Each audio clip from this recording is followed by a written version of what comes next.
Kematian Raras Kurniadewi, 29, di dalam kamar kos Jalan Jogja, Kelurahan Randusari, Semarang Selatan menemui titik terang.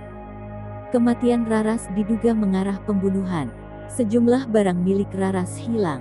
Kasatreskrim Polrestabes Semarang, AKBP Indra Mardiana mengatakan masih menunggu hasil autopsi.